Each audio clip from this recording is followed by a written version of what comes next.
Hey everybody, HomeSliceHenry here, and welcome to Season 23 of Pokemon Go Battle League. There are a ton of changes to go through, a bunch of moves have been adjusted, and a bunch of Pokemon just got access to new attacks. The first one we're going to be taking a look at is Bug Bite Shadow Forretress. Bug Bite got a damage buff, so now it is a Bug-type clone of the move Dragon Breath. This means Forretress now has insane fast move pressure, pairing that up with the guaranteed debuffs from Rock Tomb, and you've got a very scary Pokemon. So without further ado, let's hop into the matches and let's check out the insane Bug Bite damage from Shadow Forretress. Hopping into game number 1, bad lead, Shadow Forretress into Jellicent. I'm going to stay in this matchup just to demonstrate how ridiculous Bug Bite damage is in this matchup. I'm a Rock Tomb user, so I'm going to want to shield up the first move, and then I can go for the Rock Tomb. Rock Tomb, if they end up no shielding it here, which they do, look at this. Shadow Forretress can actually Bug Bite down before my opponent gets to a third move, meaning that if your opponent shields the first Rock Tomb as Shadow Forretress, you can actually win the ones against Jellicent. Now, typically, with two better responses in the back, I would want to switch out, but in this instance, I stayed in just for educational purposes to show this Bug Bite damage is ridiculous. They're going to send in Quagsire, and I pivot into Feraligatr. In the back is going to be Diggersby. I am the non-Shadow Feraligatr, specifically to add a little bit of bulk to the team, considering that the team does have a Shadow Forretress on it. And the non-Shadow will actually come in clutch in this moment. As my opponent can launch a Scorching Sands, it will not knock out, and I'm going to make it to another Hydro Cannon. Hydro Cannon will be able to pick up the knockout. Opponent is going to be saving their final shields for the Quagsire. In comes the Moltres. I don't think it's likely they're going to bait here. They have a ton of energy, so I will commit the shield, and it is going to be the Stone Edge. Moltres is farming up. I make it to the Fly against the Quagsire. This Fly will do pretty nice damage, and is also another one of the new moves this season. Moltres previously didn't have Fly. It was Ancient Power Brave Bird, but now on the double flying moveset, it now has way better consistency. In comes the Forretress. Rock Tomb is loaded. It does do more raw damage in this situation than Sand Tomb. Rock Tomb knocks out the Quagsire, and we're able to take the game. Moving into the next match, Shadow Forretress staring down Talonflame. This is a terrible lead. One thing that I will note, very similar to when Lapras got its huge buff last season with Psywave and Sparkling Aria, week 1, I'm expecting people to run extremely strong into Shadow Forretress, just because it is so strong neutrally that unless you're running things that have a really strong resistance to bug, it's going to be a difficult mon to beat. So first week, if you do end up seeing a lot of counters for Forretress, that's honestly not something that would terribly surprise me. I did go positive in all sets with this team, but obviously it's day 1, so some battles you're going to go up against Legend Trainers, and other battles you're going to go up against people who don't have the right moves and stuff like that. Here, I'm able to get a shield advantage out of the mid game. I throw a couple Bug Bites, I send in the Moltres, and in the back is going to be Primeape. Primeape is now going to be knocked out with a Fly unless they commit the shield, another benefit of Fly over Ancient Power. And here, I'm just going to call the Rage Fist, because I'm expecting them to go for it, but they go for the close combat, and suddenly things get a little bit scary. However, I should still be fine, because they are still switch locked. I can just double shield, over farm, and then I should be able to Sand Tomb the Primeape and throw a Rock Tomb at the Talonflame. Rage Fist is going to land. In comes the Talonflame. I throw a few Bug Bites and the Rock Tomb. This is going to pick up the KO onto the Talonflame. Back in comes the Primeape. It's a race to the charge move, and we're able to outpace. So even in 2 matchups where it does not do well, Shadow Forretress putting on a show, and we're able to take the win. Hopping into the next match, Shadow Forretress into Golisopod. Golisopod obviously got a big buff with Fury Cutter, but look at the neutral Bug Bites. Oh my goodness. The damage on this mon, fast move wise, is what instantly stood out to me. This damage is absolutely ridiculous. The opponent is already in red HP off neutral fast moves. Rock Tomb is going to be shielded. I can shield farm down and take swap, but I decided that I'd rather go for farm on the Moltres, as Moltres energy is so good against so many things. So I get a nice farm down with the Moltres. Opponents thinking about it. What are they going to bring in? They're going to send out, oh, that's not good. They bring in a Ufisk. I'm forced to pivot into Feraligatr. Feraligatr does fine into Ufisk, especially since I'm up a shield, but obviously they have the ability to switch, and they do. In comes Furret, and this is a problem. Furret is now going to be met with the back-to-back Hydro Cannons here. Hydro Cannon does 2-shot in this matchup, and they will end up committing the shield. I'm expecting them to go for the Swift here for pacing purposes, but they actually end up going for the Trailblaze. This does mean that I'm taking more damage from Sucker Punch than I typically would, but they can't get to another Swift.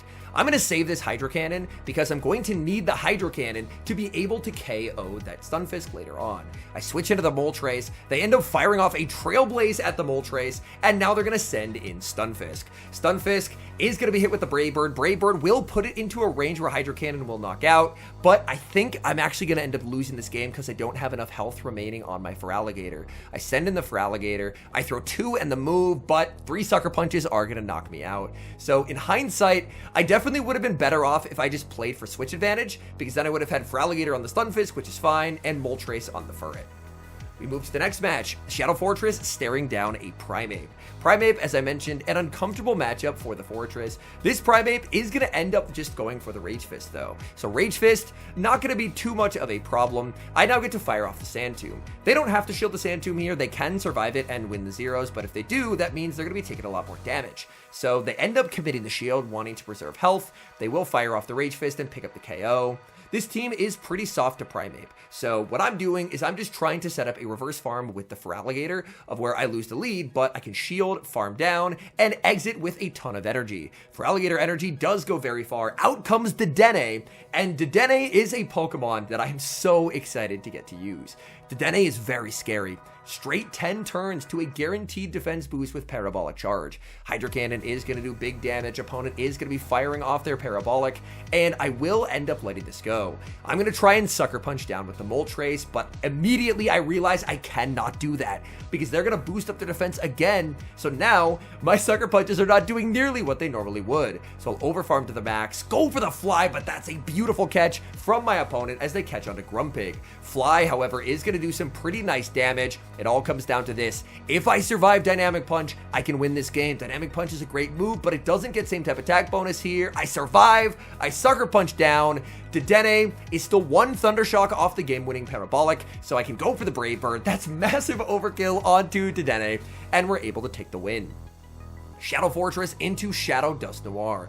Dusknoir in the Great League usually on Astonish. I save switch into Feraligatr, and my opponent is going to send out their Shadow Forretress. Shadow Forretress is a counter swap here. My opponent was a bit slow on that counter swap, and that means that I'm going to get a lot of value out of Feraligatr. Feraligatr is going to get to fire off the back-to-back Hydro Cannons. Hydro Cannon is going to land doing big damage. I'm getting melted by the Bug Bites. I think they could have farmed down here.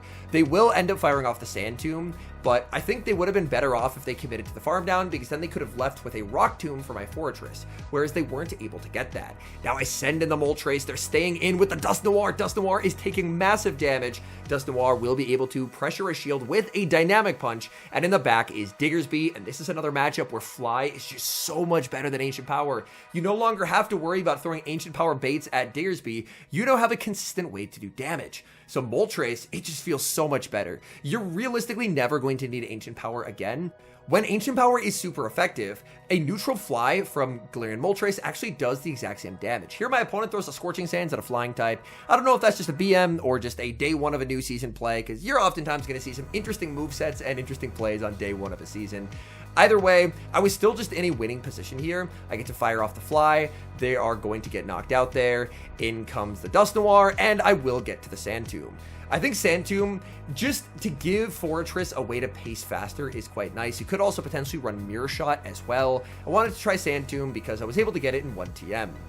We move to the next match here, and we're staring down Claydol. This is a pretty nice spot to be. As you can see, these Bug Bites are just deleting Claydol. Claydol is going to fire off the Rock Tomb. Here, what I should have done is immediately switch into Feraligatr. But instead, I'm going to really misplay this game. Instead, I stay in, I throw my energy, I switch into Feraligatr trying to snipe down, and they live on 1 HP. That's such a terrible play by me. Had I just saved the energy, not thrown it at the Claydol and swapped, I would have been much better off. Because then I could have baited out Dedenne, which is the goal, and I wouldn't be debuffed. But I'm already debuffed. They're going to end up committing the shield, and they will now be firing off the Parabolic. Parabolic, of course, with that guaranteed defense boost, making Dedenne feel even bulkier with each successive Parabolic. My attack is 1 stage debuffed as well, so I will get 1 final Hydro Cannon, but I have really misplayed this game. Hydro Cannon is going to be shielded. I send in the Forretress, and Forretress, I just have to let it go here.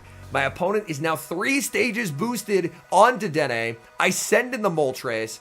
And this is a very winnable game if I ended up playing better. But unfortunately, I did not, and that ends up costing me quite a bit. Opponent is going to send out Furret, so they do make a nice catch of the fly.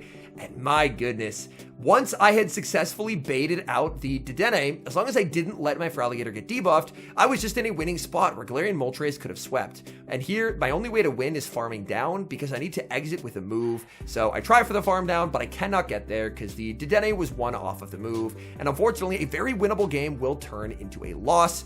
And that was entirely just my fault. Operator error on that one. I definitely failed the team there. We move to the next game, Shadow Forretress, staring down, ooh, a Shadow Ninetales, not a great lead. I'm going to safe switch into Feraligatr, and my opponent responds with a Lickitung. Talk about a blast from the past.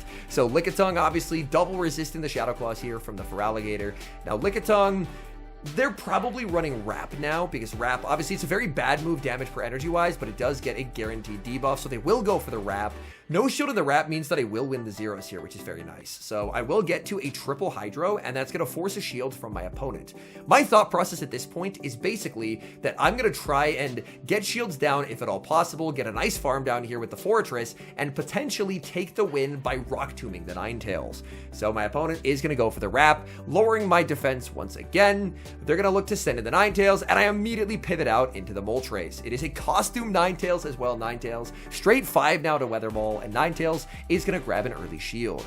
Ninetales staying in is a pretty big surprise to me here. I will go for the fly on charge attack priority, so I go for the fly. It barely does not knock out. Maybe I should have gone for the Brave Bird. That's a bit unfortunate, as now I'm forced to burn my final shield. In the back is going to be Drifblim, and I am in a range where Icy Wind will be able to knock me out. So that is really, really tough. Fly is going to be shielded. I switch into the Forretress. They're forced to throw here because otherwise I would actually be able to get to the Rock Tomb. And now I just need 5 Sucker Punches to KO, but I 1-turn lag on Bring In, and what could have been a farm down into a win ends up as a loss. That's a really, really heartbreaking loss there, as it was a terrible lead, and I feel like I outplayed. I put myself in a position to win, but it was not to be. We move to the next match, Shadow Forretress staring down a Kanto Marowak. The safe switch into the regular Feraligatr is going to be answered with Furret. Furret is a matchup where Feraligatr can win the zeros as long as it is up by 1 claw. They're just going to go for a Swift and a farm down, but this is really nice. I'm able to guarantee a shield advantage, but my worry, obviously, is that they are ABA weak, extremely ABA weak to Moltres so far. Like, if they see a Moltres on the lead, they just auto lose. There's nothing they can do. So, their third probably does pretty well into Moltres, and that's not a great sign for me. So, Furret here is going to be firing off the Swift. They're going to go for another Swift, and then I'm just going to take the 1 Sucker Punch head start on the Galarian Moltres, as Galarian Moltres up energy is very strong. Opponent in the back has a Wigglytuff, and unfortunately, we will lose this game. Wigglytuff, not a Pokemon that I think is particularly good this season, as Wigglytuff, it's been bad for a few seasons now, where it just neutrally doesn't beat things, so the only reason you're basically running Wigglytuff more or less is you're trying to go for the RPS, and that's what my opponent got in this game, so fair play to them. I'm going to resign the match, as that is just a completely hard counter game. We move to the final match, Shadow Forretress staring down Gligar. Forretress does win the ones here, so I'm very comfortable staying in here and playing this out, as I'm very okay with either forcing switch advantage or shield advantage. So I'm just going to play the ones. They went for the Dig. Dig is just such a bad move now, and now I will get to unleash Rock Tomb. Rock Tomb is going to land. Gligar going to pivot out into Superior Trader. What are you doing? What are they running in the back that this is their best option? I guess they're running a team that just doesn't really have a check to Forretress if this is what they're sending in, but I'm just going to get a full Bug Bite farm down. That's so unfortunate for my opponent. They make a Frenzy into an Ace. It still doesn't KO. I get the full farm down, and look at this. In comes the Gligar. I'm so low. There's no way I'd ever get to another Rock Tomb, right? I get to another Rock Tomb. Shadow Forretress putting on an absolute show. My goodness, my opponent in the back has Dugong, and now we see why they had to, well, I guess they could have stayed in with a Gligar, but they wanted to preserve the Gligar, but you can't really send in a Dugong, because Dugong is obviously going to lose to Forretress as well. So they were in an incredibly uncomfortable spot in the match. And I'm very okay just playing this out with Feraligatr. I know that since I'm the regular Feraligatr, I never have to shield a move. I'm just throwing these resisted Hydro Cannons. They're debuffed by the Icy Wind, but I don't really care. I just need whatever damage that I can get, because I know that Moltres with a shield is how I win this game. Feraligatr is going to get to one final Hydro Cannon. This Hydro Cannon is going to get them low. There's the switch and the snipe down with Sucker Punches from Moltres. And Moltres is just unbeatable for Gligar, and my opponent will resign the match. All in all, I think Shadow Forretress and the regular Forretress as well, it's incredibly good. As I mentioned throughout, I think we're going to have a bit of what happened to Lapras in the first week of last season, where people are going to run teams that are really strong to Forretress because they know a lot of people are going to be running Forretress. So I think it's a pretty strong strategy to start with to try and build a line that's very strong into it, because if you disrespect Forretress with a team, my goodness, Forretress can just completely run away with games, make life very uncomfortable, because neutral bug bite damage is now just absolutely unreal. We saw it bug bite down a Jellicent. In the one shield, it almost fully bug bit down a Golisopod. So it's definitely worth having bug resistances this season, because Shadow Forretress is absolutely incredible. And for the other buffed mon on the team, Galarian Moltres, I cannot speak highly enough. Ancient Power leaving is such a nice thing for Moltres. There were a lot of matchups, especially against the really bulky Pokemon in the meta. Let's say Pokemon like Diggersby and Clodsire, where your options were doing no damage or debuffing your defense by 3 stages and still not picking up the KO. So for opponents, they ended up having some really safe shielding scenarios where if they were able to successfully shield a Brave Bird, the game's kind of just over, or if they call an Ancient Power. But now with Fly, you have way better consistency. So I really like the improvement for Galarian Moltres, as Galarian Moltres now feels so much better to use overall, and it felt like a pretty nice core pairing for Forretress, specifically because Ghost typing is one of the main areas where people can get a pretty quick and easy bug bite resistance, and obviously Moltres is going to do very well into the Ghosts. Anyways, thank you guys so much for watching. If you enjoy watching content like this, please do consider leaving a like on the video and subscribe to the channel if you haven't. And a special thank you as always to our channel members here on YouTube. The support you guys provide is genuinely so appreciated. So thank you guys oh so very much. And until next time, I've been HomeSliceHenry.